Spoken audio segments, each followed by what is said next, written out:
I'm still trying to figure out which one the hardest in this project. Yo, good morning. Great morning. Happy Monday. Yo, We back at it again. The Man to Man Pod. We live as usual. I'm Antoine Bethea. Got my co-host D Butt. What it do, yes, baby? sir. We in the building.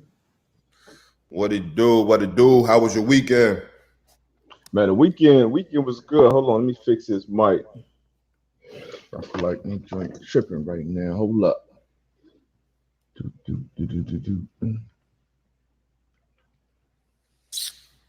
Yeah, Caught your ass trying to mess up my audio. Nope. No, sir. Your ass. Hold on, real quick, AB, real quick. Shit got it. I'm here, bro. I ain't going nowhere. Man. While you at it, definitely happy International Women's Day. Real Tone Diggs. What's today? Happy International Women's Day. Shout out to all the lovely ladies holding us down. Yes, sir. It's always National Women's Day in my house. No, for sure. I know it's real over there. All this estrogen flying around in here. Mm-hmm. But nah, shout out to y'all, man. Gang in the building. What up? Mic sound better? Nah, I sound better. All right, bet. The weekend was good, man. Been blasting this Drake little 3-pack he dropped when he first dropped it. Like a lot of Drake projects, I'm like, man, this is mid. This is straight. I probably like one, maybe two. Now you been on repeat. Yeah. So weekend been good, man. Got the All-Star festivities last night. Yeah.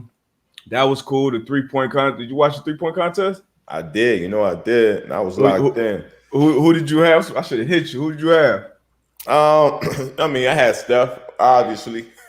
I had Steph, but Mike Conley, man, he gave him a fight. You know what I'm saying? It was a dope finals. But you can't bet against Steph, man. It's that shit is unreal, man. I was kind of going against it at first when they were talking about he was the best shooter in the game in history.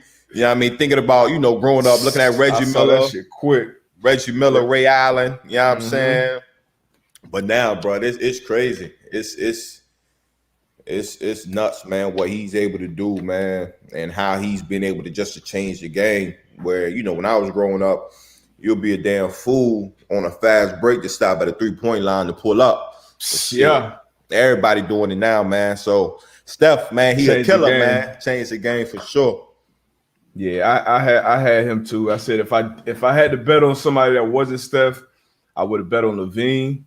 Yeah. But it came down, like you said, Conley. Conley was out there shooting. He was a late add to the All-Star game. He came out there shooting that bitch. Sure.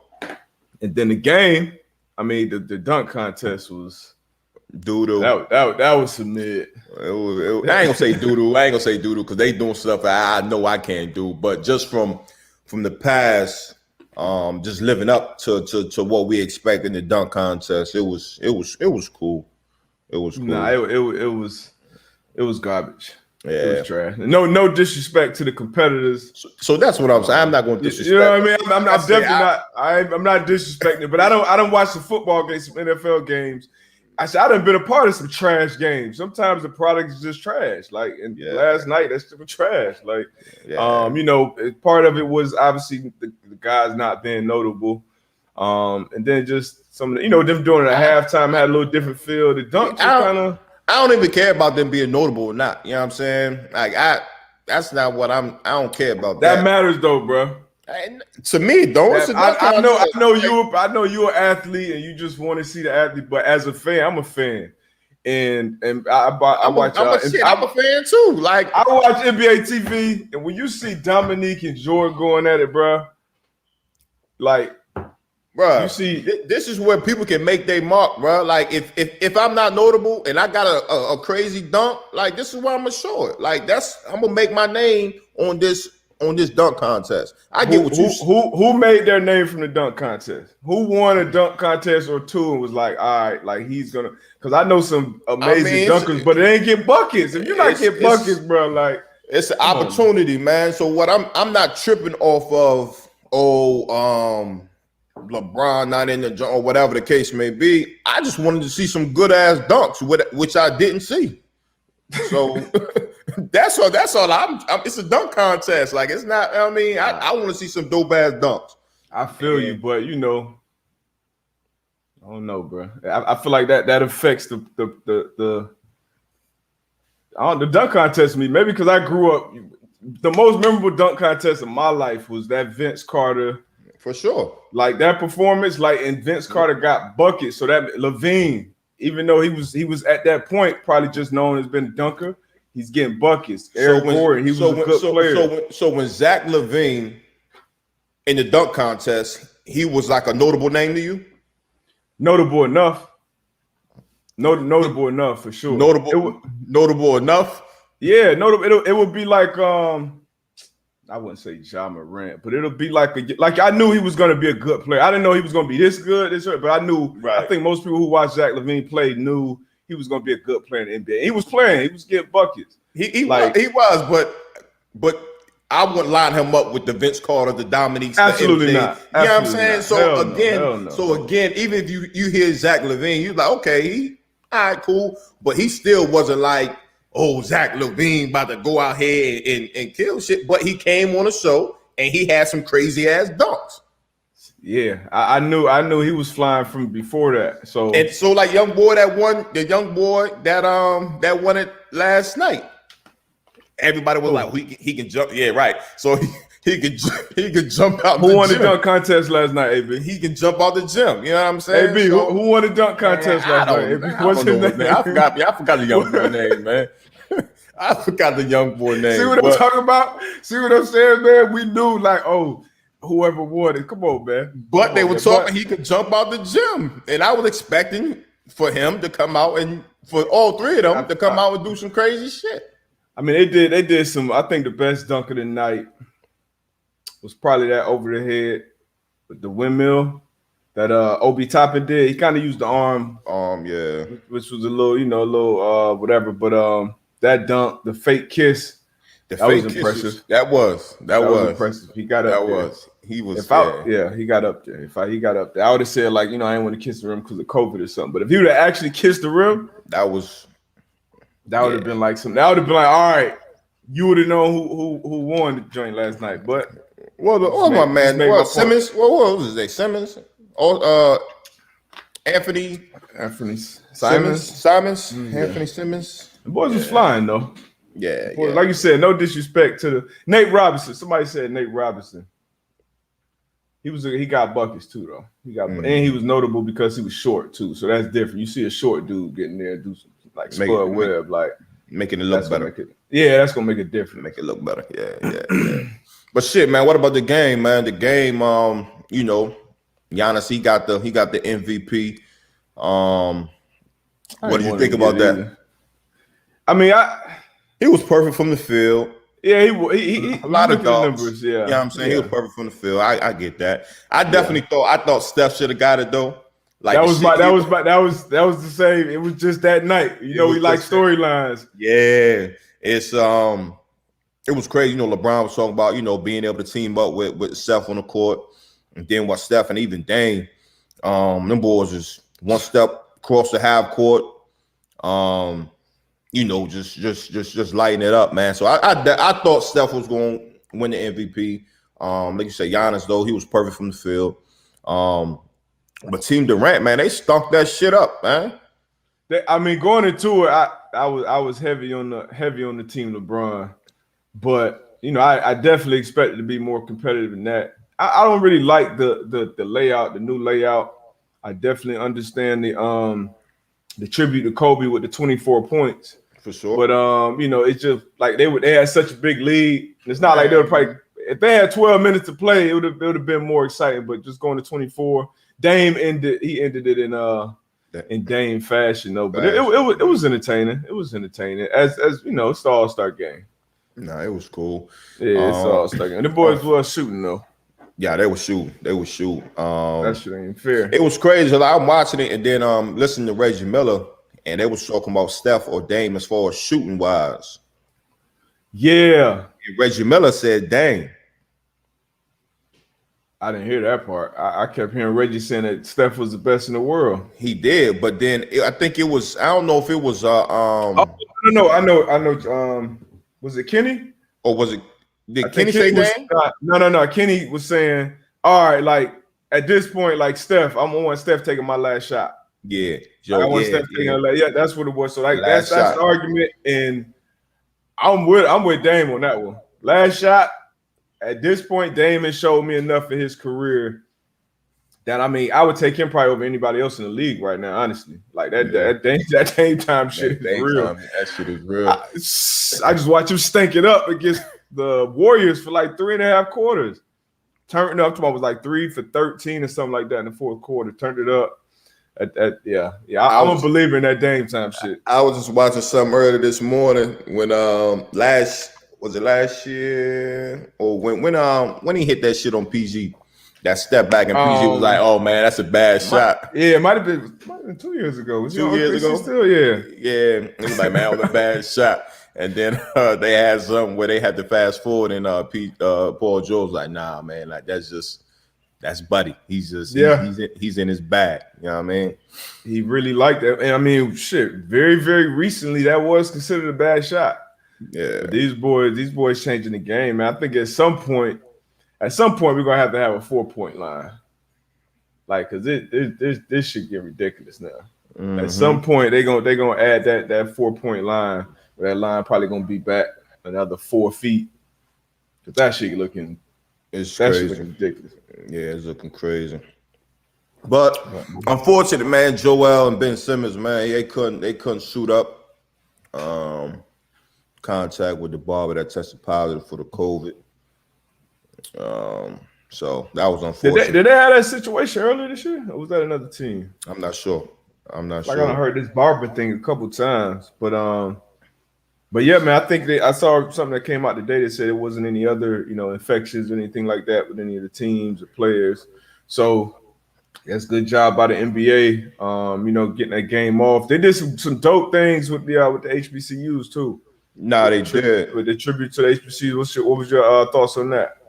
It was dope, man. Obviously, shining light on the HBCUs. If you know me, I'm always bigging up the HBCUs, so I liked it. I always kind of, think about, why now HBCUs been around for a long, long time. So why was the you know why? I get it. I was, and it is what it is. Why the heavy push right now? You know what I mean? It's just been it's been there. HBCU's been there for so long. Yeah. The NBA they've had a lot of players in the NBA, such as the NFL, that's come through those ranks. But again, I definitely appreciate the fact that just putting that spotlight on HBCUs and on the contributors and things of that nature, and just giving people a chance to shine their light, man. So it was dope. Yeah, it was dope. And like you said, obviously, these institutions been around for a while now. The causes have been around, and especially in these communities, these different teams. You think about all the teams in the different cities that they're in. Yeah. There are issues in those communities, even beyond the HBCUs that obviously, and a lot of them do a good job of helping, but it's obviously a lot more that can be done. And now that's kind of like the end thing to do. It's profitable to an extent for businesses to be pro-black and pro this and pro that, and I take it. You know right. What I mean? But we also know this should have been the case, especially with how much these brands, these entities have profited off of, the entertainment and the players and all that. But it was dope though. The presentation was dope. I thought the intros were very dope with the teams. With the Team LeBron, Team Durant. Had the FAMU band. I believe they had a Grambling State band. Yeah. So yeah, man, shout out to that whole production, and as always, just hope those monies Those funds are going to the right places and the right To causes. the right causes for sure. You know, going through the right hands. Yeah. Because we know how that go. Damn sure. Damn right. So again, man, definitely it was a good job at the NBA, man, with All-Star weekend. Atlanta is wide open right now. It was crazy looking at some being wide open for sure, but it was just crazy seeing some of the videos and things of that nature this weekend. But hopefully everybody was safe. Sticking to this basketball though, big news. Blake Griffin to the Nets. How do you think this affects the Nets, the Eastern Conference, just the NBA in general? Do you think this move takes them to the top? Man, what you got to, the things people got to do to beat LeBron, man. The things people got to do to beat the king, man. But nah, it definitely obviously Blake's not this he's not the Blake Griffin he once was, but still a good basketball player. Obviously a smart veteran basketball player, knows how to play the game. He got great weapons around him he'll have every opportunity to affect the game positively that he can, running the floor, catching lobs, doing things like that. I think it moves him up. It definitely makes him a better team, a bigger body. They don't have a bunch of big bodies. It's small ball for them, but to even have him at the center position for some minutes could be good for them. Yeah. I still give the slight edge to a healthy Lakers team, but this definitely makes the Nets team better. What you think? Nah, I agree with you. Definitely makes him better, man. And now he does. Again, he's not the focal point, so he can do some things and feed off the other three guys that's on the three-headed monster on that mob. Again, like you say, he's not the Blake Griffin that we kind of came to know in when he was in LA, but for sure, definitely going to do some good things for the Nets. Still rocking with LBJ and the boys. Yeah. Come on, Marcus. I would say ass. Nah, I'll say yeah. He's still putting up some good numbers, but I get where you coming from. So Denzel, this is my little brother. Denzel. So Denzel, you like Nets in 5 in the finals? In 5, that's damn. A lot of people been saying that healthy Nets team looking damn near unbeatable. We're gonna see. That's a lot. I mean, I can't go against LeBron with another player on this team like AD. I really like the Schroeder addition. I can't pick against Bron in that situation in 7. Like that size that I'm right with the Lakers, man. I can't go with it, Denzel. I can't go with you. We're gonna see. Though. We're gonna see, man. Let me see what's Blake Griffin numbers this year. Oh no. He said it be not good numbers. Hey, but who you like for your MVP this year? Who your top 3 right now for your MVP? Man, I give you mine if you. Nah, go ahead. I'm looking up these numbers. Mine right now, I got Joel Embiid at 1. This shit tough though. I feel like honestly, Dame Lillard is having an MVP year. But Embiid, LeBron. And I really like what James Harden doing right now too. James Harden. I'm gonna go Embiid, LeBron, Steph Curry doing some shit too right now. I definitely like Embiid, LeBron, Lillard. I'm gonna go Lillard. I definitely like your Joel Embiid. I like Bron. Joel Embiid, and he on some shit this year. He on some shit, yeah.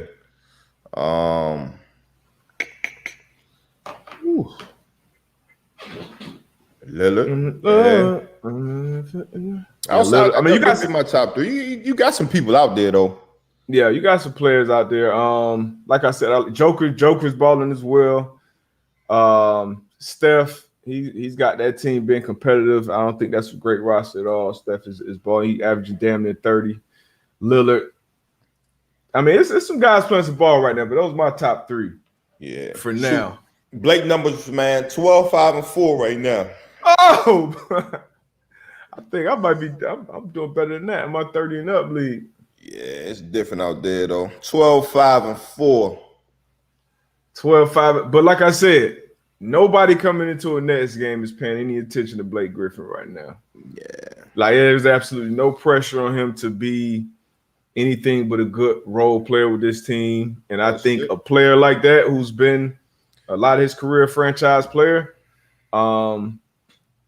I think that'll bode well for him, man. The floor gonna be wide open for him. Wide open. It's gonna be wide open for him. So shoot, he can be able to get do what he do. 12-5-4. I mean, it's not numbers that not all-star numbers, but if he's able to bring that over to the Nets, that's doable. We can work with that.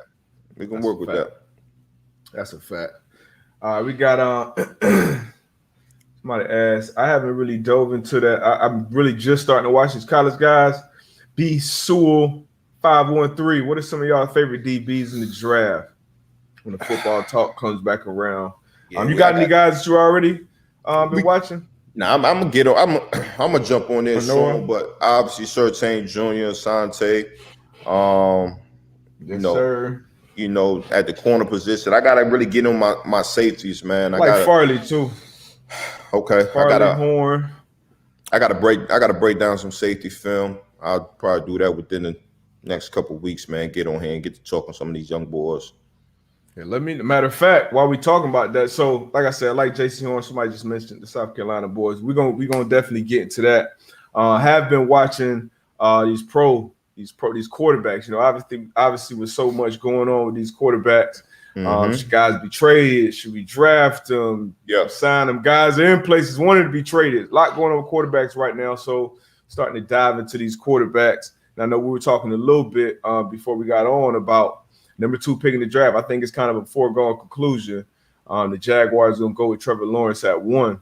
Yeah. But at 2, the Jets, obviously same GM, new coach. Are they going to? You think they should go in a different direction with Sam Darnold, or stick with him and build around him? If I was a GM, man, if I had my GM hat and I was in New York, I would stick with Sam Darnold, man. With that number 2 pick, I know it's a lot of teams out there that's looking for a quarterback. And I just, if I'm a GM and I'm looking at a quarterback, right? I need to know for sure, like, this quarterback is going to come in and change my franchise right now. You know what I mean? And I don't think, you don't see that from Zach Wilson. I don't see that. I don't see that with the same pieces that you have around right now in your building. I don't see a quarterback in this draft after Trevor Lawrence coming in my building and doing that.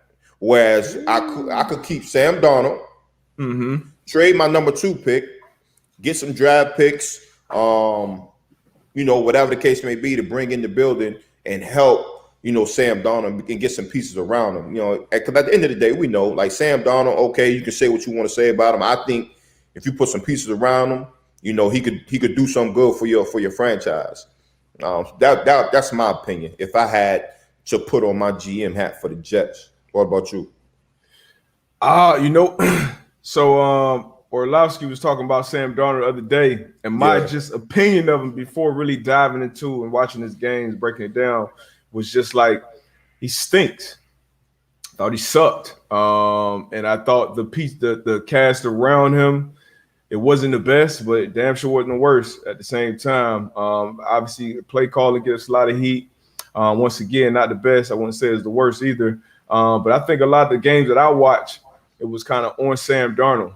I've seen him do some good things, but not be consistent and do some really, really bad things. So I've been watching him more, though. I actually put a video out today of a game breakdown I did with him.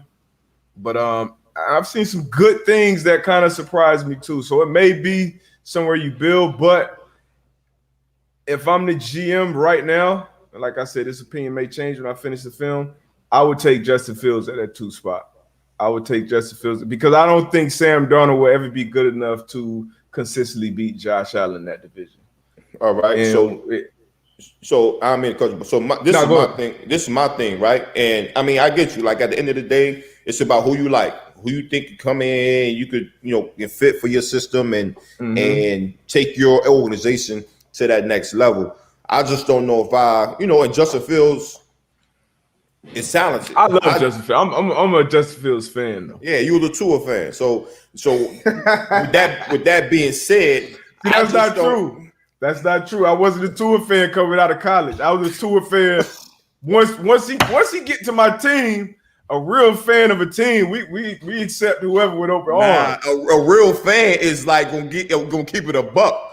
Nah, I'm not one of the fans that's gonna boo after the draft pick. Boo! I'm not one of the fans. Nah, I'm not saying that you should be, but a real fan is gonna be like, you know what, that Tua pick was not a good pick. I hope he does well for my team, but I don't think it's a good pick. Nah, you gotta be slight. I got a homeboy. I got a homeboy in Florida right now. Used to play with the Colts, right? Right? I fucking sound familiar.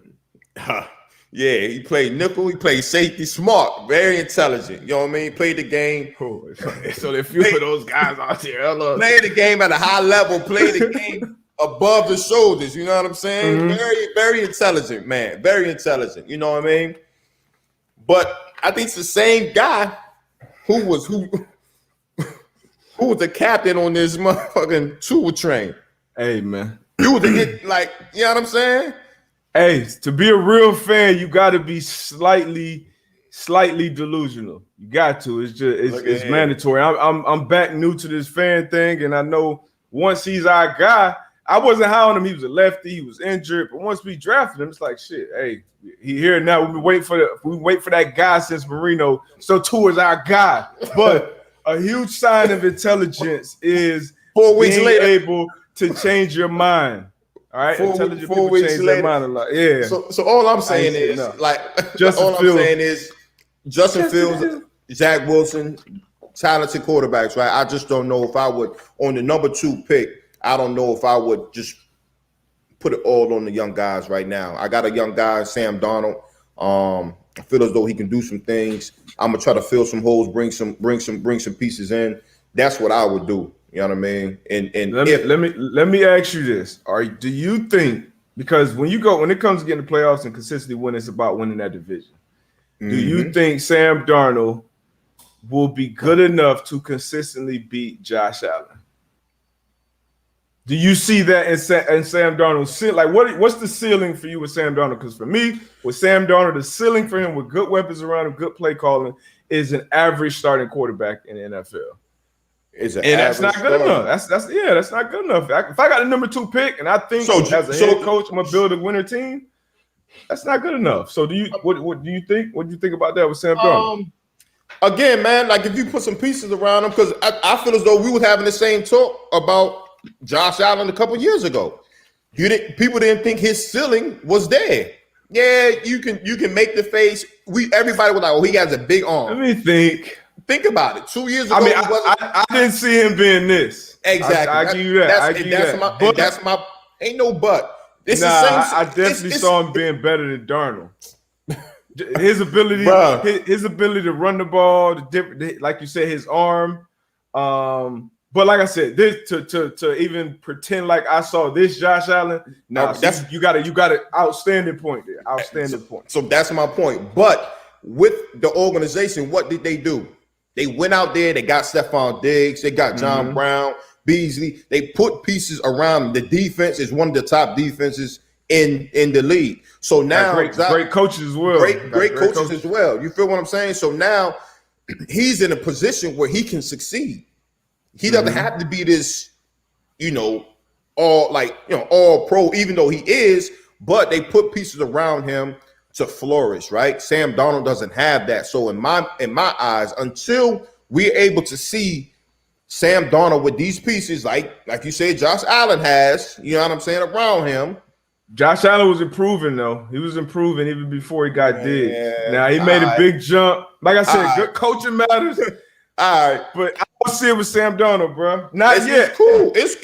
I get that. And I'm just talking about this number 2 pick. Will I just be like, yo, I want to bring this young quarterback in and take it? And because you got to think about it, Justin Fields will come in this situation. Zach Wilson gonna come in the same situation with this same party around him. That's not gonna be successful. It's not gonna help them be successful, bro. And we've seen that story. It's not. Yeah, for sure. I think regardless of which quarterback is in there, you gotta build around them. That's definitely key. But even with that being said, with the good pieces around you, what's your ceiling for Sam Darnold? Hey. Like, what's your ceiling for? If you give him 2 more good pass catching options, another starter up front that's good, and C.J. Mosley be coming back on the defense. You got some other players coming back and stuff like that. So, what's your ceiling for Sam Darnold if you put a decent supporting cast around him? The playoff team. You think they're a playoff team? Because like year in, year out. I mean, they'll make it to the playoffs. I'm looking at Baker Mayfield. Shit, he made it to the playoffs with what they was able to bring around him. I think Sam Darnold can do that with the Jets. Okay. All right. I'm not saying he's gonna be a Aaron Rodgers or whatever, but I think he can get them team. He can get that team to the offs. Yeah, I mean, I think he's average at best, in my opinion. But hey, I could be wrong. I would have said that about Josh Allen a couple years ago too. So yeah, I know we've seen. Actually, I take that back. His ceiling was always higher than Sam Darnold. Boy, stop. His ceiling was big guy, athleticism, huge arm. His ceiling was definitely higher. But on to another quarterback. So let me ask you this. I was thinking about this, and it's a lot of questions about if Dak should be, when he signs his new deal, should he be in that second spot? Like, a lot of people, he don't deserve that. We've seen plenty of good quarterbacks get great money. Right. And I was thinking about this. If that was Sam Darnold, who was drafted number 3 overall to the Dallas Cowboys, and he's had Dak Prescott's career up until this point, I don't think it would be a question if Sam Darnold should be the second highest paid quarterback in the league. Again, though, it's not about. I don't think it's at this point. I don't think it's about Dak. It's all about who? Jerry. The Cowboys or it's about Jerry Jones. You know what I mean? So Dak, not about Dak. Okay. It's not about Dak. You know what I mean? It's about. Yeah. I think it's all like it's Jerry Jones, like Jerry Jones, and it's what they feel. It's in their how they kind of internalize that position for them. You feel me? I think if Dak was at another organization and was doing the same thing, I don't think we having this discussion. Okay, that's fair because we've seen Stafford be the highest paid. Exactly. We've seen, I don't know. It's just too many. We've seen Jimmy G go sign a new deal with short resume in San Fran and be the highest paid. So yeah, I think it's definitely on Jerry because they should have handled this years ago. But even still, man, I just feel like just even the conversations and the back and forth about he shouldn't sign for this much or he shouldn't ask for this much. Like, bro, since when has that been the case? Okay, right. You know what I mean when it comes to your money. So he should ask exactly what I mean, if I was Dak, I'm gonna ask exactly what Patrick Mahomes got. I'm gonna ask for the worst they can say is no. My guy. Exactly. I could be delusional as hell. Like I know I'm not gonna get it. Yeah. But why wouldn't I ask? You got to come to the table like, hey, this is what I want. It's a negotiation. Why wouldn't I? Yeah. Because they gonna try to lowball the hell out you. I'll start. Yeah, fuck it. Yeah. Go ahead. Yeah, why not? Like, yeah, okay. I know I ain't gonna get it. All right, well, tell me where you gonna start at. But we'll work our way up. That's all about a negotiation. Don't sell yourself short. That's a fact. Because they could have might have had a crazy night the night before. They might be like, well, shit, let's talk. You know what I mean? Let's talk. Hey, another negotiate. Hey, let them the first number out too. Hey, for sure. That's why I say my number. Unless it's gonna be Mahomes' number. My number gonna be high as hell. But again, if I'm Dak, you gonna franchise me. But Next year, there's no talks. Don't try to come. Yeah, I'm out here balling in the middle of the season. Don't come knocking at my door. You say that now. You say that now. They come there. They come there door take you 4 years, 165. You gonna say what? Nah, I'm good. I'm good. Right. I'm good. If I'm about to. If they franchise, we'll damn near be what 2 years, 70, almost like shit, more than 70 mil. Yeah, it'd be something. You know what I'm saying? Crazy. It'd be something crazy. So yeah, and we had to go. So you go into the season saying, "Hey, it's my last year in Dallas." When I sign my, no, I'm not gonna tell them because I don't want it to be no. Yeah, I mean, I'm gonna sit my agent down. Make you the bad guy. Yeah, okay. I'm gonna sit my agent down and say, "Look, this is what we doing, right?" So when I sign this tag, we're not talking to them about no contract restrictions for the rest of the year. So that's something that me and my agent got to talk about. So my agent can be like, all right, cool. That's where your mindset is at. You know, I'll do my thing where I'll let them, you know, if they do come to us, I'll do my little bullshit talk or whatever. But I know, you know what I'm saying? My boss told me that we're not doing X, Y, and Z. We're not moving forward with this organization. And when the season comes, I'm hitting the free agency market. And then I'm really going to get that bag. So you feel like it'll be, you feel like he getting top dollar here at the market? No question. You have a good season, you bet on yourself. We all going to do that. You bet on yourself. You have a good season, you getting top dollar. He got weapons around. He got the weapons around him to have a good season. I'll tell you that much. I hope he ball, man. I hope he get his money. I think he's more than deserving of it. And I think part of it is on Dak too. Part of it's definitely on Dak. You can put it on the franchise, but he definitely was the company guy when it was times he could have made some noise. You know, when it came to football things and off the field things. So sometimes being a company guy backfires on you. So North for the Star. What up? 32 last year. North for the Star. 38 this year. That's gonna put them right at 70. They're not franchising him next year. Again, next year. They're not gonna pay him 58. 58. Oh my God. So he 2 years 70. I mean, and then like you said, he hit the market or he signed it like he ultimately look like he gonna win. He is gonna win. Shit, 2 years, $70 million deal, and then next year you hit the market, you'll get possibly 40, high 30s. Come on now. Yeah. That's tough. Yeah, I don't feel that bad for him. I don't feel that bad for him. Shit, man. I'll be right back, man. You know I gotta take my little break. Yeah. Give me 30. Pepe. That's money. Do the shmoney dance. Shout out. Do that shmoney dance for sure, man.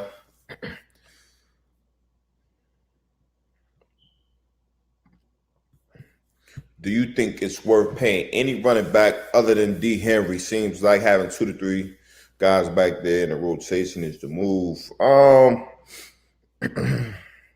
D. Henry, I mean, if you see a back, man, you gotta. That's tough. As we all know, you can find a back late in the draft. We talk about that all the time. Again, it's just what that back does for your team. AK out there in New Orleans, he does a lot for that team. Top running back. You know, we see what D. Henry does. He's a monster. Obviously, you do have 2 to 3 guys in your rotation. Gotta have that. So, I mean, it depends on the organization and how they value the running backs. Obviously, the league, they value running back one way, but, you know, different organizations can value a running back differently. So, again, if it just fits in your plan where, you know, hey, we see this guy as a top talent, as a top guy, you feel as though you want to pay him top dollar, then that's what you're going to do. But, again, if I'm running an organization, I got to see what that running back does in my system and what they do for my system. And if he's kind of replaceable. If he's an irreplaceable type of guy, shit, I'm going to pay him that top dollar. One more Dak question. It is said Dallas Cowboys childhood team. Did you guys have a childhood team, and would you take different money to play there?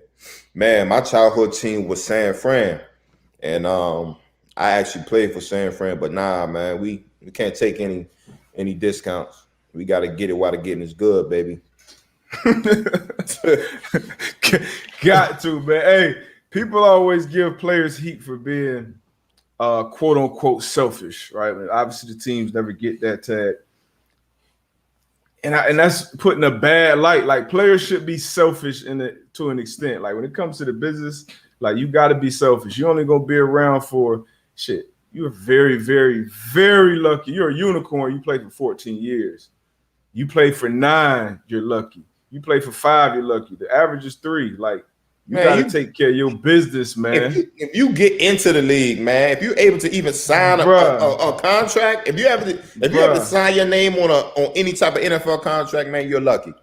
So for anybody, I don't care who you are, what's your day-to-day job, for you to be like, oh, you get this amount of money, like your whole thinking capacity is wide wrong. You know what I'm saying? Like, this is the business of me at this point in time. So say the New York Giants is the business of the New York Giants. They're gonna do what's best for the New York Giants. And when I'm on the other side of the table, I'm the business of Antoine Bethea. I'm gonna do what's best for Antoine Bethea. I don't care about none of that. Like, at this time, that's what y'all figure out. Y'all. It's me against you. And if I can get X amount of dollars, I'm gonna get X amount of dollars. And you know what I mean? It's no pay cuts. Now, obviously, some people do just because of whatever the situation is, where you've been playing in the city for 15, 16 years, and you've been making 15, 20, 30 million dollars a year. Yeah, or maybe it could be some family stuff. Maybe your wife got a business there or something. Yeah, or something like that. Different things that factor in. But once again, that's the business of Antoine Bethea. Exactly. That's what's best for yours. You know what I mean? So exactly. Yeah. But us as players, we're gonna be around a lot shorter time than that organization is gonna be around. Dallas Cowboys, when Jerry Jones is dead and gone, it's gonna be Stevens. Stevens gonna pass it down to somebody else, and that organization, that money and everything that come with it is gonna be passed down generation to generation. So you gotta get the most out of your 4, 5, 14 years, whatever it is. On that business side. And then, obviously, depending on the team, if you're going to win, quality of life, it's different things that factor into those decisions, but also always got to make sure, it's the best decision for you. Yeah, no question. Always. No question. I don't understand how fans don't see that. Man, it's tough. Marcus Dupree, so what up, my guys from the crib? If you're the Steelers, are you taking a running back with that first pick, or are you grabbing a defensive player? Hell no. But I wouldn't grab a defensive player, though. I'd get an old lineman if I'm a Steelers fan. They went from when I was playing, that was probably one of the better old lines I played against, to one of the worst. No running game. I don't care who you got at quarterback. If you don't have a running game, man, they be talking about all the time, you ain't got a chance. And the running game starts up front, and if you got an Adrian Peterson or somebody like that, all right, you go out and get that guy. But picking where they picking, that's not a good spot to take a running back. And as soon as you draft a running back in the first round, shit, they top 10, probably highest paid their position because of how the league values the position. So even setting yourself up down the line, that's not a good move. Going old lineman. Old lineman for sure. Maybe a receiver, but I go old lineman. Yeah. Another question. It's a good one. We talk about this all the time. I think we talk about this, with a lot of our guests that come on here. I know it's different for every player, but how long did it take each of you guys to learn how to be a pro in terms what you have to do on and off the field to be ready to play? Again, I think we talk about this a lot on this show. Obviously with a lot of our guests that come on. I know for me, it probably took me 2 to 3 years. I would say like 2 to 3 years as far as on the field, I think for me on the field, it was really about how to really watch film.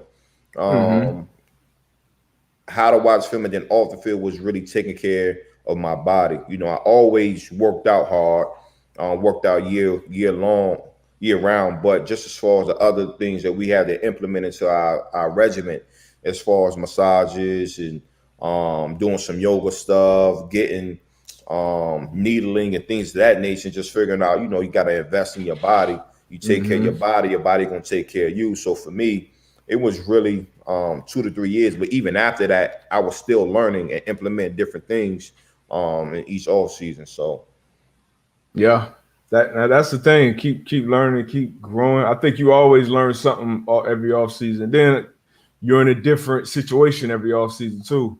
You know, whether injuries or whatever, most of the time you're in a different situation. But for me, I say probably year four when I got to Indy, that's when I started just putting different things together, investing in my body off the field, because there was a lot of things I didn't really believe in, like getting massages, ice tub, cold tub. I wasn't doing none of that.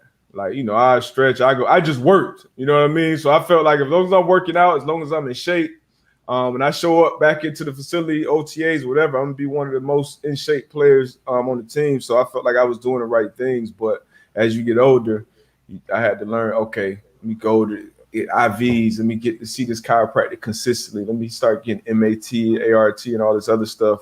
And it definitely paid off. So I'll probably say year four. But like you said, everybody's different.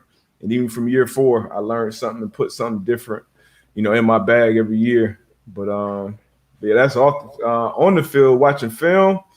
I had some old heads teach me early, but you kind of got to figure out what works for you. You know what I mean? Because the game changes. The guy, Sean Springs, he kind of taught me how to watch film. He had played for 13 years.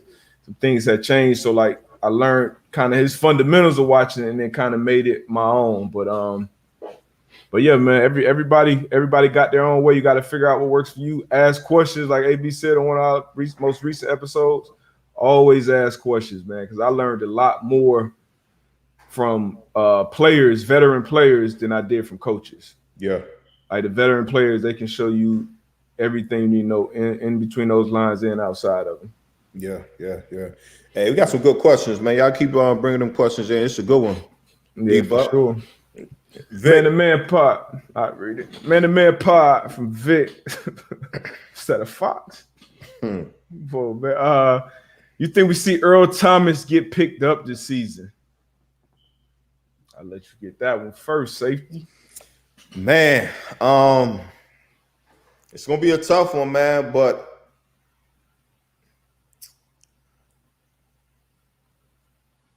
I'm gonna say no. I'm with you. I'll say no as well. I'm gonna say no, man, and it's tough, but I don't see it, man. I would have thought maybe last year.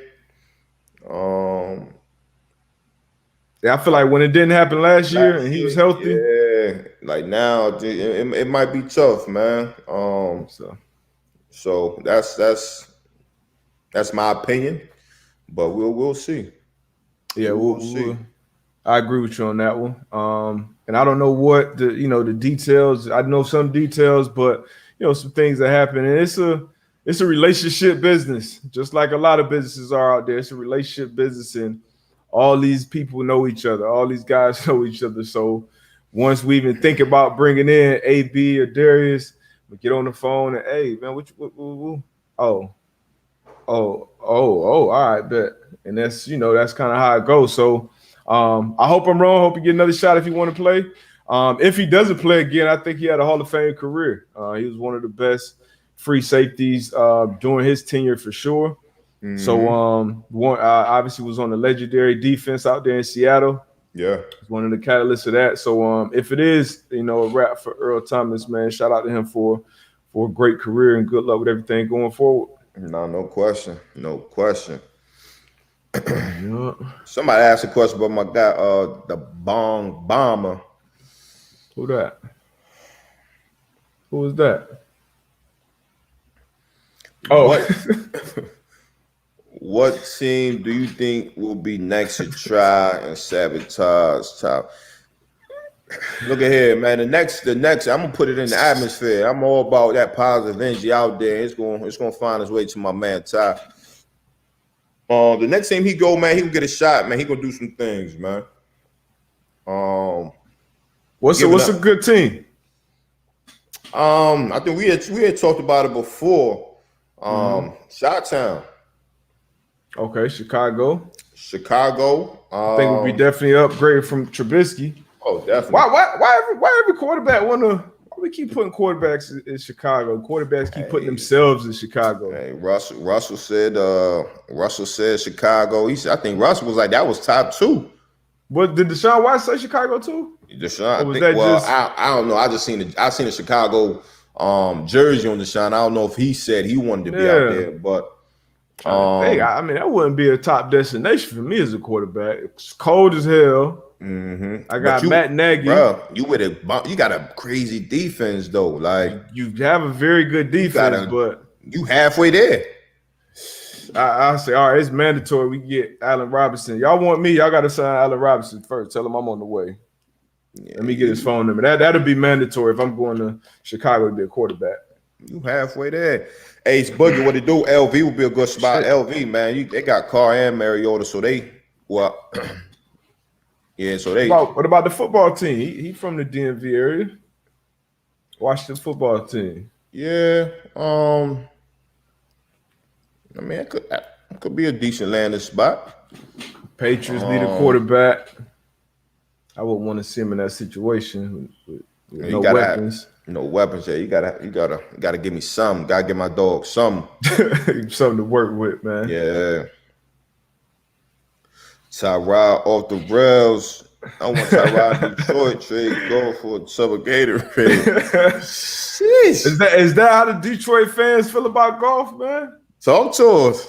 Yeah, I mean, let us know, Tom. I want to know how the Lions fan feel about their new head coach and their new quarterback. You got a new GM, a new head coach, a new quarterback. So I know y'all coaching staff getting stacked though. Like they bringing some Antoine Randall, receiving coach. I want to say they brought Staley over as a running backs coach. I want to say from Philly. They got him from Philly? I think am I tripping? I didn't see that news. Let me look it up real quick. You know, we're responsible journalists. Yeah, we are responsible. We just can't be on here talking shit. Somebody over here broke some fake news with KJ Wright. Oh, he did go to Detroit. I came to Detroit because it felt right. And I know he got overlooked a few times for that head coaching job. So I think that was probably the straw that broke the camel's back with that situation in Philly. Yeah, so Van Albright, Earl Thomas not Hall of Famer. I don't know. Who said I gotta click that? I gotta make sure that Earl Thomas is not a Hall of Fame, is not Hall of Fame material, but they is Hall of Fame. I agree with you in the second part, but I think Earl belongs in there as well. Yeah, for sure. Yeah, he just. I think that's a no-brainer. Yeah, in my opinion. Aaron Glenn, D coordinator. Yeah, man. So they got a coaching staff that's definitely, if you look, you know what they did in the league. That's those some solid pieces. Some solid pieces. They're gonna be able to bring knowledge to the locker room, to the meeting rooms.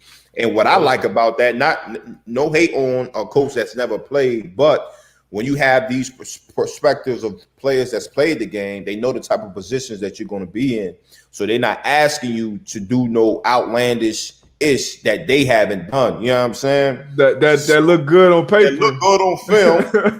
When you clicking 3 and 4 times, like, you should have did this. I'm like, look at here, man. But we're going to see, man. We're going to see. I like what the coach is bringing to the D, Paul. Hey. We're gonna see what's up. Yeah, definitely some great pieces there. Like we said earlier, it's a relationship business.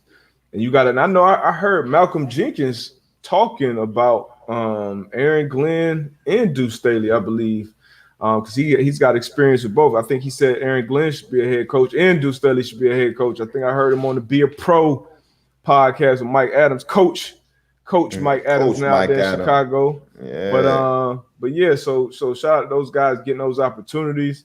And like you said, obviously it's I'm not a delusional Lions fan, so it's gonna be a road up to get that to a respectable winning organization.